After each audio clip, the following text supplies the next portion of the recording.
Let's be honest, when we think of Rome, we immediately picture those shining helmets, the straight-backed legionaries, and hear the shouts of honor, discipline, right? We assume this massive empire was built solely on brawn and courage. But let me tell you a secret, Rome itself owed its empire to one single thing: debt. Behind those polished helmets and sharpened gladii lay a supply chain of staggering complexity and cost, something you can't even imagine. Feeding thousands of soldiers, arming them, building roads, and paying their wages. The horses' feed, the timber for the siege weapons. All of it meant crazy amounts of money. So, how exactly did Rome finance centuries of this conquest? When war became a business.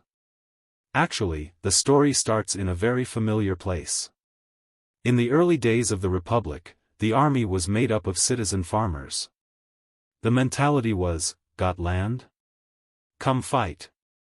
Men would grab their own weapons and were expected to return to their fields after the campaign.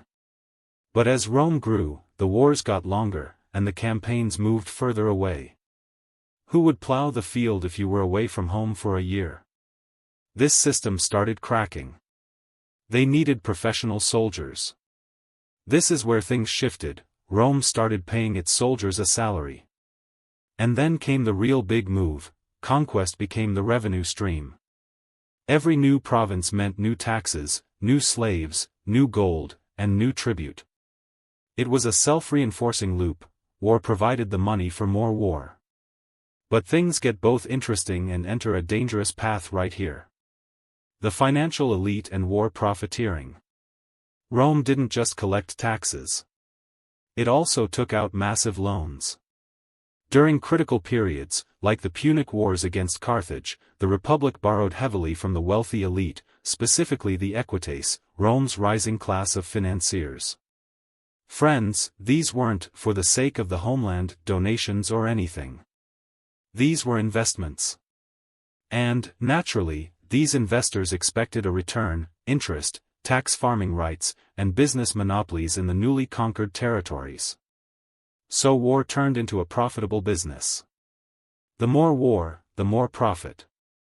And this profit cycle drove Rome to seek even more wars. Doesn't that sound familiar to you? This militarized economy changed everything over time. Political power shifted to the generals who could promise spoils. Senators became shareholders in violence. A kind of military-industrial complex in a toga emerged. The quiet death of the currency. But was there no cost to this? Of course there was. To pay the ever-growing debts and soldiers' wages, constant new revenue was needed. When conquests slowed or uprisings drained the treasury, Rome resorted to the oldest trick in the book: debasing the currency. Starting with Emperor Nero, the silver content in the denarius was quietly reduced. Think about it. The actual silver in your silver coin was gradually decreasing, but you were paying the same value. The emperors continued this dilution for 2 centuries. A reliable silver coin turned into a thin promise with nothing to back it up. The result: inflation and loss of confidence.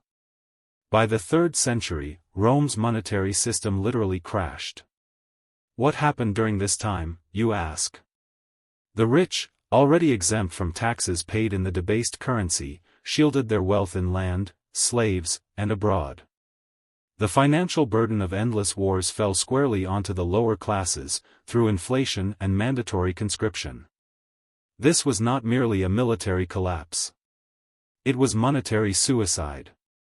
Does history repeat itself? Now, let's pause for a second and look at today. Governments running on massive debt. Wars financed through borrowing.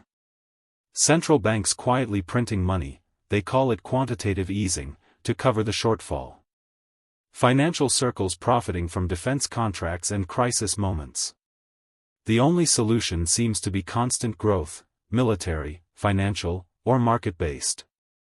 The DNA is incredibly similar. Rome gives us a very clear lesson: an economy built on violent expansion eventually hits a wall. Either there's no more land to conquer, resources run out, or enemies are exhausted. At that point, the system turns inward. The debt remains, but the revenue dries up. The state starts squeezing its own people. Rome turned to heavy taxation, more debasement, and more control. While the elite enjoyed themselves, the state resorted to the art of distraction to keep the masses quiet. Today, we don't call it tribute, we call it taxation or monetary policy. But the mechanism is the same. Money is printed, the government spends. The rich buy assets, and the poor buy groceries with their shrinking paychecks. Removing the blinders. This is why financial history is so crucial. These are not just dusty stories, they are a giant warning sign. What we see in Rome is a state that outsourced too much of its power to private finance, became addicted to expansion, hollowed out its currency, and crushed its own people under unsustainable obligations. Not out of malice, but because the system had no off switch. So, what can we do? First, start by seeing the pattern. Most people don't.